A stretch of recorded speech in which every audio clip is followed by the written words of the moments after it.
ગ્લાસમાં એક સરસ આઇટમ આવી છે, ફોલ્ડિંગ ગ્લાસ છે, જે ટ્રાવેલિંગમાં તમે લઈ જઈ શકશો, જે ઇઝીથી તમે યુઝ કરી શકો.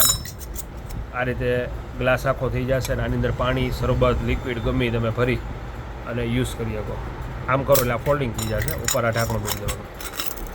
પ્લસ બીજું, આ સોની લોકો અત્યારે બહુ યુઝ કરે છે. કાંઈ પણ જ્વેલરી અંદર ગિફ્ટ કર્યું હોય તો જ્વેલરી પણ આમાં ગિફ્ટ કરી અને દઈ શકો.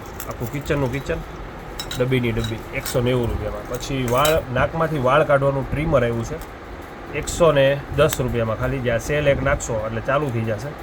નાકમાંથી અને કાનમાંથી વાળ કાઢો એ ઇઝીથી તમે કાઢી શકશો. પછી લાઇટરમાં એક ઇલેક્ટ્રિક લાઇટર આવ્યું છે, જે સ્વિચ દબાવશો એટલે અહીં આખી ઇલેક્ટ્રિક સગડી ચાલુ થશે. એટલે ગમે એ વસ્તુ તમારે ગોબર ગેસ છે, ઓલો ગેસ છે, ગમે એ વસ્તુ ચાલુ કરવી તો ચાલુ થઈ જશે. આ રીતે અહીં ચાલુ થઈ જશે. આ પણ એક સરસ આઇટમ છે. ભાવ છે 250 રૂપિયા.